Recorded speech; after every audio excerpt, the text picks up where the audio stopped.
ప్రభుత్వ భారత్ ఇంటర్నేషనల్ ఆధ్వర్యంలో అంబేద్కర్ ఆలోచన విధానాన్ని ప్రజలకు తీసుకెళ్లడానికి 175వ వారం నిత్య పూలమాల కార్యక్రమం నిర్వహించబడింది. ఈ రోజు ముఖ్య అతిథిగా మోడీ మార్టిన్ విచ్చేసి అంబేద్కర్ విగ్రహానికి పూలమాలలు వేసి నివాళులర్పించారు. మోడీ మార్టిన్ మాట్లాడుతూ సర్దార్ సర్వాయి పాపన్న మహారాజ్ 350 సంవత్సరాల ముందే బహుజన రాజ్యాధికారాన్ని నెలకొల్పడం జరిగింది. దాన్ని మనం అందరం కూడా ఆదర్శంగా తీసుకుని బీసీ, ఎస్సీ, ఎస్టీ, మైనారిటీలని ఏకం చేసి మనం అందరం కూడా బహుజన రాజ్యాధికార దిశగా అడుగులు వేయాలని తెలియజేస్తున్న లాల్ నీల్ కలిసి రాజ్యాధికారం సాధించాల్సిన అవసరం ఉంది. అందరూ కూడా అంబేద్కర్ ఆలోచన విధానాన్ని అనుసరించాలని పిలుపునిచ్చారు. ఇలా ప్రజల్ని చైతన్యపరుస్తూ ఎం అరుణ్ కుమార్ కి ప్రత్యేకంగా ధన్యవాదాలు తెలియజేశారు.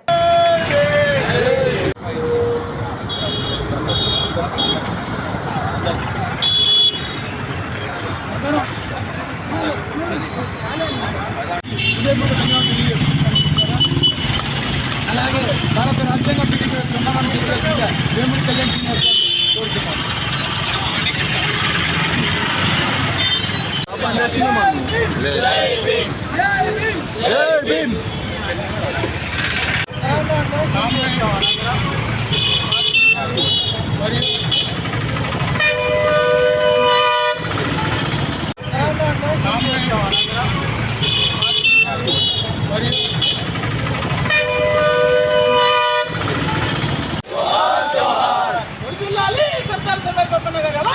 జరిగే ఫోటో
జీవిత చరిత్రను తెలియజేయాల్సిందిగా సచిన్ గారిని కోరుతున్నాను.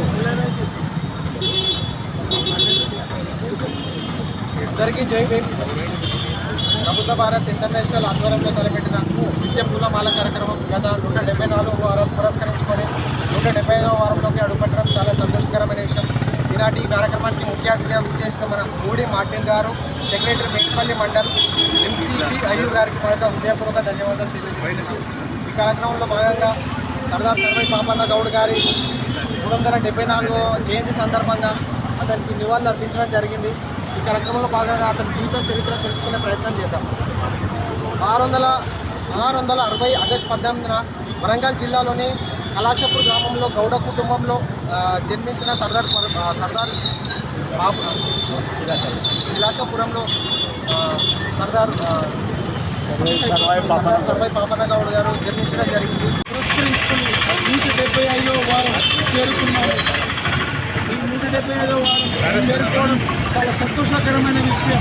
దాదాపు 175 అంటే అది ఒక చారిత్రాత్మకమైన ఫిగర్. అది ఆ యొక్క ఫిగర్ మనం చేరుకోవడం అంటే అది ప్రభుత్వ భారత్ ఇంటర్నేషనల్ సభ్యులు మరియు అంబేద్కర్ సంఘ సభ్యులు వల్లనే ఈ యొక్క కార్యక్రమం ఇన్ని వారాలు ఇంత ఘనంగా పురస్కరించుకోగలిగాము. ఆ కార్యక్రమానికి సహకరించిన ప్రతి ఒక్కరికి కూడా మరొకసారి హృదయపూర్వక పేరున తల వంచి నమస్కారం తెలియజేసుకుంటాను. డాక్టర్ బాబాసాహెబ్ అంబేద్కర్ మహోన్నతమైన వ్యక్తిని వర్ధంతులు మరియు జయంతికి పరిమితం చేసే సందర్భంలో ఆయన నిత్యం స్మరించుకోవాల్సిన అవసరం ఉన్న ఒక ముఖ్య ఉద్దేశంతో చారిత్రాత్మకమైన కార్యక్రమం మొదలుపెట్టడం జరిగింది. ప్రతి ఆదివారం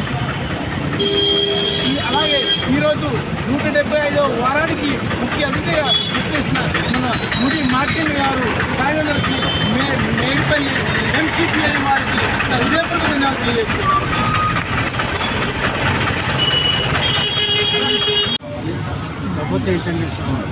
ఆధ్వర్యంలో ఈ బాబాసాహెబ్ అంబేద్కర్ గారు 175వ పూలమాల కార్యక్రమాన్ని విజయవంతంగా చేసినందుకు వారికి నా ధన్యవాదాలు. నాకు ఈ అవకాశం ఇచ్చి నన్ను ఆహ్వానించినందుకు ఈ ప్రభుత్వ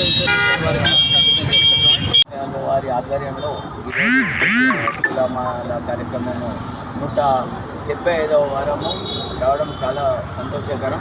ఇది మామూలుగా ఇటువంటిది 175 వారం ఒక గ్రామంలో, ఒక తెలంగాణ స్టేట్ హెడ్ క్వార్టర్లో కాదు, ఒక మారుమూల గ్రామంలో స్టార్ట్ అయింది. ఒక సిటీకి అవుట్స్కర్ట్లో ఇటువంటిది ఒక అన్నితర సాధ్యమైన విషయం. ఈ సందర్భంగా ప్రభుత్వ వార్తా ఇంటర్నేషనల్ వారికి ధన్యవాదాలు తెలుపుతూ ఈరోజు 374వ సర్వాయి పాపన్న జయంతి సందర్భంగా పూలమాల కార్యక్రమం ఇక్కడ జరగడం కూడా చాలా హర్షణీయం. ఇంకోటి ఏంటంటే ఇప్పుడే నేను చాలా సందర్భాల్లో చెప్తుంటాను, మన ఎన్ఎల్ గౌడ్ గారు చెప్పినట్టు చాలా సందర్భాల్లో ఏంటంటే ఒక పాపన్న అంటే ఒక గౌడ కులానికి కాదు, అంబేద్కర్ అంటే ఒక ఎస్సీ మాలామాదిగా కాదు. ఇదేంటంటే ఇంత టెక్నాలజీ పెరిగింది. ఆయన అన్నట్టు పాతకాలంలో ఒక పిలుపునిస్తే అందరూ ఏకదానిపై వచ్చిరు. ఆ టైంలో 12 మందితో సర్వైవ్ పాపన్న అంటే 12,000 అంటే 12,000 కాదు. ఆ జనాభా లెక్కన చూస్తే ఆ రేషియో ప్రకారం 1,00,000 సైన్యం అవుతుంది ఈ రోజు లెక్క ప్రకారం. అంటే అంతమంది ఎలా స్పందించారు. ఒక బాబాసాహెబ్ ఒక పిలుపునిస్తే నాగపూర్లో కానీ మీటింగ్లో కానీ ఆ టైంలో స్వతహాగా ట్రైన్లు ఇవన్నీ లేవు. పైసలు ఇచ్చి తీసుకుపోయేటో లేడు, పంచిన లేడు, తిండి పెట్టినో లేడు. స్వతహాగా 60-70 వేల మంది మీటింగ్ జరిగింది ఆ టైంలో. ఇవాళ ఎక్కడ పోతున్నాం, ఎక్కడ ఉన్నాం, మనం కొన్ని నిజాలు ఒప్పుకోక తప్పదు. ఎందుకంటే అందరం అన్నట్టు మనం ఐక్యంగా ఉండాలి. ఇప్పుడే ఒక చిన్న విషయం చెప్తున్నా. ఈయన రాజకీయ ఈయనతో ఈక్వల్గా ఇక్కడ మనము దండేసినాం. అక్కడ పూలమాలతో ఇవాళ జయంతి సందర్భంగా చౌరస్తాలో దండ ఉంది, అంతా తయారైంది. మన అధ్యక్షుల వారు ఇప్పుడే నేను మరి అక్కడ రెడీ అయింది. మన ఇక్కడ అయిన తర్వాత అక్కడ మాకు తెలియదు కదా, మాకు ఆహ్వానం లేదన్నారు. అరే అంటే ఒక ఉజ్జీలటువంటి ఉద్యమము మనం బీసీ, ఎస్టీ, అనగారిన మైనార్టీ వర్గాలని ఇంత ఏకతాటిపై ఉన్నప్పుడు ఈడ ఉన్న రెండిట్లనే ఒకటి clarification off the record paper విలేకరులారా దయచేసి ఇది ఆఫ్ ద విధానం ముందుకు తీసుకెళ్లే ప్రక్రియ మనం చేయాల్సిన అవసరం ఉన్నది. ఎందుకోసం అంటే మనము ఇప్పుడు అంబేద్కర్ మాల కులంలో పుట్టినాడని చెప్పేసి మాల స్లోగన్లు ఇస్తున్నామా? అంబేద్కర్ ఎస్సీ ఇస్తున్నా అని చెప్పి ఎస్సీ స్లోగన్లు ఇస్తున్నామా?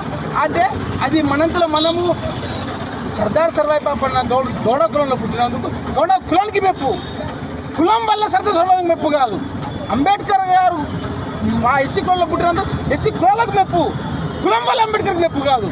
అందుకోసమనే మనం వాళ్ళని సర్వమానవులుగా చేసే ప్రక్రియ మనలో నుంచి పుట్టాలని చెప్పి కూడా సభాముఖంగా తెలియజేసుకుంటూ ఆ రకంగా ఈ యొక్క కార్యక్రమాలను ఇంత ఘనంగా నాకు 175 వారాలు ఈ యొక్క మొట్టమొదటి వారం ఈ కార్యక్రమం ఇక్కడికి వచ్చినప్పుడు ఆ రోజు ఒక టాపిక్ లేదు, ఆ రోజు ఒక అంశం లేదు, ఆ రోజు ముఖ్య అతిథి లేరు, ఏం లేకుండా ఈ యొక్క కార్యక్రమాన్ని మొదలుపెట్టడం జరిగింది. కానీ ఈరోజు 175 వారాలు ఈ రకంగా ఇంత ఘనంగా చేసుకోగలుగుతున్నామంటే అది మీ అందరి సహాయ సహకారంతో కూడా మనస్ఫూర్తిగా తెలియజేసుకుంటూ నాకు ఈ అవకాశం ఇచ్చి అందరికీ కూడా హృదయపూర్వక ధన్యవాదాలు తెలియజేసుకుంటున్నాను. జై భీమ్. ఈనాడు 175వ పూలమాల కార్యక్రమానికి మనం ఆహ్వానించినాము. దాని మేరకు వాళ్ళు వచ్చి మరి ఈ కార్యక్రమాలను జరిపిస్తున్నాము. ముఖ్యంగా ఈనాడు 374వ జయంతి సర్దార్ సర్వాయి పాపన్న గారిని మన మీద జయంతి చేసుకోవడం జరుగుతుంది. మరి ఆయన చేసేటి సేవలు, ఆయన ఎట్లా ఏం చేసిన అనేది అంతా ఈ సచిన్ గారు వివరంగా చెప్పాడు. కానీ 16వ శతాబ్దంలో ఒక అసంఘటిత కార్మికుడు కళ్ళే వృత్తిగా ఉన్నవాడు మరి ఏ లెవెల్కి వెళ్ళిపోయాడో మనం ఒకసారి ఆలోచించాలి. ముఖ్యంగా నాడు మరి ప్రచారాలు లేవు, సెల్ ఫోన్లు లేవు, ఏమి లేని రోజుల్లోనే మరి ఆయన ఏదైతే దొరలు చేస్తున్న అహంకారానికి మరి స్పందించి మరి వీళ్ళ అహంకారాన్ని తగ్గించాలన్న ఉద్దేశంతో మరి ఆయన వేసినటువంటి 12 మంది సైనికులతో 12,000 మంది తయారు చేసినటువంటి గొప్ప వ్యక్తి. మనం ఉద్యమకారులు ఎందుకు గుర్తు చేసుకుంటామంటే ఆయన బడుగు బలహీన వర్గాలకు చేసినటువంటి సేవల కోసమే మనం వాళ్ళని గుర్తు చేసుకుంటాం. మరి అటువంటి మహనీయుని జీవిత చరిత్ర మరి అతని యొక్క గొప్పతనం ప్రతి ఒక్కరికి తెలియపరచవలసిన ప్రతి ఒక్కరికి ఉంది. సర్దార్ సర్వాయి పాపన్న జయంతి సందర్భంగా 2 విషయాలు మనము మామూలుగా 2 విషయాలు నేర్చుకుందాం ఆయన చూసి. ఇప్పుడు అప్పుడేమో 374 సంవత్సరాలు అంటే ఒక 300 సంవత్సరాల క్రితము స్వతంత్రం లేదు, బానిసత్వం ఉన్నది, రాజుల కాలము. కాబట్టి అప్పుడున్న మెంటాలిటీ ఒకటి, ఇప్పుడున్న మెంటాలిటీ ఒకటి. అయితే పొలిటికల్ సైన్స్లో ఈ రాజకీయం అన్నది ఏంటి అంటే అదొక సామాజిక ఉద్యమం మాత్రమే. అదొక సామాజిక ఉద్యమం. రాజ్యాధికారం ఎట్లా రావాలి, రాజ్యాధికారం వచ్చిన తర్వాత ఆ ఫలాలను ఏ వ్యవస్థలకు ఎట్లా అన్వయించాలని. ఇంకా లోకమంతా ఇవాళ 55% నిరక్షరాస్యులు ఉన్నా కానీ వీళ్ళందరూ అందులో కొట్టుకపోయి మొత్తం రాజ్యాధికారమే అనుకుంటారు. కానీ ఇప్పుడు అది కాదు. ఇప్పుడు ఆర్థిక ఉద్యమం కావాలి, సామాజిక ఉద్యమం కావాలి, ఆర్థిక ఉద్యమం కావాలి. బాబాసాహెబ్ అంబేద్కర్ చెప్పినట్టు ఏదైతే రాజ్యాంగ పీఠికలో సమానత్వము, సమన్యాయము, తర్వాత సోదరభావం కూడా, సోదరభావం. అయితే ఈ సోదరభావం అన్నది 370 సంవత్సరాల క్రితము మన సర్దార్ సర్వాయి పాపన్న సోదరభావం ఉంది కాబట్టి అన్ని కులాలు, అన్ని మతాలను తీసుకొని సైన్యంలో చేర్చుకొని అడుగులు చేయడం కాదు. అదేవిధంగా రెండో విషయం ఏంటంటే వారిని చూసుకొని ఇలా ఒక ప్రభుత్వం నడిపాలంటే 300 పైగా మనకు వ్యవస్థలు అవసరం, 5 శాఖలు అవసరం. ఇవాళ ఆయన 21 పైగా హోటల్ నిర్మించిందంటే రోడ్లు, భవనాల శాఖ అవసరం, దానికి నీటిపారుదల అవసరం, దానికి రక్షణ అవసరం, ఆర్థిక శాఖ అవసరం, తర్వాత వీళ్ళకు ఇందాక చెప్పినట్టు ట్రైనింగ్ అవసరం. ఒక 12 మందికి 12,000 సైన్యం తయారు చేసి దానికి ఒక ట్రైనింగ్. ఇట్లా అనేక శాఖలు ఒక్క మైండ్లో నుంచి వీళ్ళందరూ తీసుకున్నంటే ఆ రోజుల్లో ఇక్కడ మన బడుగు బలహీన వర్గాలకు ఈరోజు ఏదో స్కిల్ డెవలప్మెంట్ అంటారంటే బడుగు బలహీన వర్గాలకు స్కిల్ డెవలప్మెంట్ అవసరం లేదు. మన ఆటోమేటిక్ మన మైండ్లే స్కిల్స్. కానీ మనకు కావాల్సింది ఒకటి సంఘటన, ఒకటి ఐకమత్యం ఒకటి కావాలి. బాబాసాహెబ్ చెప్పినట్టు సౌభ్రాతృత్వం అంటే సోదర భావం, మనందరం అన్నదమ్ముల్లాగా ఉండే ఒక సోదర భావం అన్నది 4. అది ఉంటే సమానత్వము, సమన్యాయము, స్వేచ్ఛ, ఈ 3 కూడా వస్తాయి. కాబట్టి సోదర భావం చాలా ముఖ్యం. కాబట్టి ఇలా సర్దార్ సర్వాయి పాపన్న 374 సంవత్సరాల క్రితం ఇవన్నీ కూడా అన్వయించింది. కాబట్టి ఇవాళ బాబాసాహెబ్ మనకు ముందుకు తీసుకొచ్చారు. చాలా ధన్యవాదాలు. ఇవాళ ఇది కేవలం ఇప్పుడు బాబాసాహెబ్ జయంతి అంటే ఏదో కొన్ని వర్గాలకే, లేకపోతే సర్దార్ సర్వాయి పాపన్న కొన్ని కులాలకే కాదు. ఇది సామాజిక ఉద్యమం, సామాజిక అభివృద్ధి కోసం పనిచేయాల్సిన అవసరం. ఆధ్వర్యంలో తలపెట్టిన నిత్య పూల మాల కార్యక్రమం 175వ వారం చేరుకోవడం చాలా సంతోషకరం. ఈ కార్యక్రమం 175 వారాలు ఈ రకంగా జరుపుకోవడం అంటే ఈ కార్యక్రమానికి ఇచ్చేసే ప్రతి ఒక్కరి ఒక్క సంకల్పమే ఈ కార్యక్రమాన్ని 175 వారాలకు తీసుకొచ్చిన కూడా హృదయపూర్వక ధన్యవాదాలు తెలియజేసుకుంటున్నాను. ప్రతి ఒక్కరికి మరొకసారి శిరస్సు వంచి పాదాభివందనం చేస్తున్నాను. అలాగే ఈరోజు మన కార్యక్రమానికి ముఖ్య అతిథిగా విచ్చేసిన ముడి మార్టిన్ గారు, కార్యదర్శి మేడిపల్లి మండలి MCPA వారికి కూడా హృదయపూర్వక ధన్యవాదాలు తెలియజేసుకుంటున్నాను. అలాగే ఈరోజు మన కార్యక్రమంలో భాగంగా సర్దార్ సర్వాయి పాపన్న గౌడ్ గారి 374వ జయంతి సందర్భంగా ఈరోజు ఆయన జీవిత చరిత్ర అద్భుతంగా అందరూ కూడా తెలియజేయడం జరిగింది.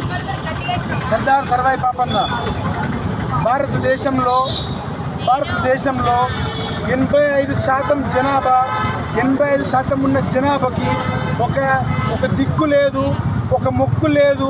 ఆ 85% ఉన్న జనాభాకి ఒక దిశానిర్దేశం లేని దౌర్భాగ్య పరిస్థితుల్లో భారతదేశం ఉన్నప్పుడు, దౌర్భాగ్య స్థితిలో ఉన్న భారతదేశంలో ఉన్నప్పుడు, భారతదేశంలో 16వ శతాబ్దంలో ఉత్తర భారతదేశానికి ఒక వెలుగు వెలిగిన నాయకుడు ఛత్రపతి శివాజీ మహారాజ్. ఆ ఉత్తర భారతదేశానికి ఛత్రపతి శివాజీ మహారాజ్ భారతదేశంలో ఏ రకంగా బీసీ, ఎస్సీ, ఎస్టీ మైనార్టీలను ఒక తాటిపైకి తీసుకొచ్చి అందరికీ కూడా ఆ యొక్క పాలన సమయం అందరికీ జనాభా రిజర్వేషన్లు ఇచ్చి ఏ రకంగా బీసీ, ఎస్సీ, ఎస్టీ పైకి తీసుకురావడం జరిగిందో అదే రకంగా దక్షిణ భారతదేశంలో సర్దార్ సర్వాయి పాపన్న గౌడ్ గారు కూడా అదే రకంగా బీసీ, ఎస్సీ, ఎస్టీ మైనార్టీలను ఉంచుకోవడం జరిగింది. ఈరోజు సర్దార్ సర్వాయి పాపన్న గౌడ్ గారు మనము సర్దార్ సర్వై పాపన్న గౌడ్ గారి జయంతి చేసుకుంటున్నాం. సర్దార్ సర్వై పాపన్న గౌడ్ గారి జయంతిని చేసుకుంటున్నాం, కానీ అది ఒక ఆలోచన విధానాన్ని ఏ ఒక్కరు కూడా ముందు తీసుకెళ్ళిన పరిస్థితి ఉన్నది మిత్రులారా. ఈరోజు సర్దార్ సర్వై పాపన్న గారి జయంతి చేస్తున్నాము అనే ఆలోచన విధానాన్ని మాత్రం ముందుకు తీసుకెళ్తున్నాము. గట్కేసర్లో మొట్టమొదటిసారిగా సర్దార్ సర్వై పాపన్న గారి జయంతి చేసిన సంస్థ ఎవరైనా అంటే అది ప్రభుత్వ భారత ఇంటర్నేషనల్ కూడా సభాముఖంగా తెలియజేసుకుంటున్నాను మిత్రులారా. అదేవిధంగా సర్దార్ సర్వై పాపన్న ఈరోజు ఆ 85% ఉన్న జనాభా ఒక బీసీ, ఒక ఛత్రపతి శివాజీ మహారాజ్ ఆయన రాజ్యాన్ని పరిపాలించి పట్టాభిషేకుడు కావాలంటే ఆయనకి పట్టాభిషేకం చేయడానికి భారతదేశంలో ఏ ఒక్క బ్రాహ్మణుడు రాలేదు. ఆ వచ్చిన బ్రాహ్మణుడు ఒక ఉన్న గగాపట అనే వ్యక్తి ఆయన ఎడమ కాలి బొటని వేలతో తిలకం దిద్ది పట్టాభిషేకం ఛత్రపతి శివాజీ మహారాజ్ చేసిన దౌర్భాగ్య పరిస్థితి భారతదేశంలో ఉంది. అంటే ఒక శూద్రుడు, ఒక బీసీ ఒక రాజ్యాన్ని వెళ్ళాలంటే ఆ రకమైన దౌర్భాగ్య పరిస్థితి ఒక రాజుకి కలిగింది. అలాగే ఇక్కడ అదే రకంగా బీసీలను, ఎస్సీలను, ఎస్టీలను అందరినీ కూడా ఒక్కతాటిపై తీసుకొచ్చి రాజ్యాన్ని ఏ రకంగా చూపించిన మానవులు మన సర్దార్ సర్వై పాపన్న గౌడ్. మనమందరం కూడా ఆయన యొక్క ఆలోచన విధానం తెలుసుకొని ఆయన యొక్క ఆలోచన విధానాన్ని మనమందరం కూడా నరాన్ని నింపుకొని ఆయన ఆశయాలు ముందు తీసుకునే విధంగా మనమందరం కూడా చేయాలి. ఈ ఆయన ఆశయాలు అంటే ఏంటి? రాజ్యం, ఒక బీసీని, ఒక ఎస్సీని, ఒక ఎస్టీని పరిపాలనలో భాగస్వామ్యం ఏ రకంగా చేయాలా, పరిపాలనలో ఏ రకంగా భాగస్వామ్యం చేయాలని ఆయన నుంచి నేర్చుకోవాలి. నేను ఒక చిన్న దిగ్భ్రాంతి వ్యక్తం చేస్తున్నాను. ఈరోజు సర్దార్ సర్వై పాపన్న గౌడ్ గారు ఆశయాలు తీసుకెళ్ళడానికి చాలామంది కూడా గౌడ్లు, గౌడ సంఘాలు, గౌడ కులాలు ఎన్నో రకంగా ఆయన ఆశయాలు ముందుకెళ్ళడానికి ప్రయత్నం చేస్తున్నాయి. బహుజన కులాలు కూడా ఆయన ఆశయాలు ముందుకెళ్ళడం. అందులో భాగంగా ఈరోజు డాక్టర్ బాబాసాహెబ్ అంబేద్కర్ గారు ఉన్నారు. డాక్టర్ బాబాసాహెబ్ అంబేద్కర్ గారు ఆలోచన ముందుకు తీసుకెళ్తున్న తరుణంలో డాక్టర్ బాబాసాహెబ్ అంబేద్కర్ గారు చేసిన పనులు ఏవైతున్నాయో ఆ పనులన్నీ కూడా ఎస్సీలో ఉన్న కులాలు మ్యాక్సిమం ఆలోచన ముందు తీసుకెళ్ళే ప్రయత్నిస్తారు. ఈ ఎస్సీలో ఆలోచన ముందు తీసుకెళ్లే ప్రయత్నంలో డాక్టర్ బాబాసాహెబ్ అంబేద్కర్ ఎస్సీ ఎస్టీలకే చేయలేదని ఆయన సంపన్న వర్గాలకు చేసిండు అని చెప్పి ప్రపంచానికి చెప్పే ప్రయత్నం ఈ కులాలు కూడా చేస్తున్నాయి. అందరికీ కూడా ఆయన ఎన్ని కులాలకు చేసిండో అన్ని కులాలకు తెలియజేసే ప్రయత్నం చేస్తుంది. అయితే ఇందులో మనము సర్దార్ సర్వై పాపన్న గౌడ్ గారి విషయంలో కూడా మనం అదే చేయాల్సిన అవసరం ఉన్నది. సర్దార్ సర్వై పాపన్న గౌడ్ గారిని మనము ఏ ఒక్క గౌడ కులానికో ఏ ఒక్క బీసీ కులాలకో ఆయనని పరిమితం చేస్తే ఆయన మన కులానికి మాత్రమే పరిమితం అవుతాడు. ఆయన కులానికి పరిమితం చేయవద్దు. ఆ యొక్క ప్రక్రియ ఈరోజు సమాజంలో నడుస్తున్నది. ఆయన ఆ యొక్క కులానికి పరిమితం చేయకుండా సంపన్న వర్గాలకు నాయకులు విధంగా మనం ప్రయత్నం చేస్తే ఆ రోజే బహుజన రాజ్యాధికారం ఏ రకంగా వస్తుందో తెలియజేస్తున్నాం. మరో రెండో విషయం, ఇప్పుడు మనమందరం ప్రభుత్వ భారత ఇంటర్నేషనల్ ఆధ్వర్యంలో ఈ యొక్క 175 వారాలలో ఏ ఒక్క రోజు కూడా ఇలా కులాల యొక్క స్లోగన్లు ఇవ్వలేదు. ఈ యొక్క మహనీయుల స్లోగన్లు మాత్రమే ఇవ్వడం జరిగింది. అంటే మనం ఇప్పుడు అందరూ జై భీమ్ అంటే అరే ఎస్సీలు అనుకుంటారు. జై భీమ్ అంటే ఎస్సీ ఎస్టీలది కాదు. జై భీమ్ అంటే ఓ విజ్ఞానవంతుడా, ఓ వివేకవంతుడా, నీకు విజయం కలుగుగాక అని అర్థము. ఆ రకంగా జై భీమ్ అంటే అందరం కూడా విజ్ఞానవంతులం కావాలి, మనకు విజయాలు కలగాలని చెప్పి ఇస్తున్న స్లోగన్ అది ఎస్సీ ఎస్టీలో కాదు. ఆ రకంగానే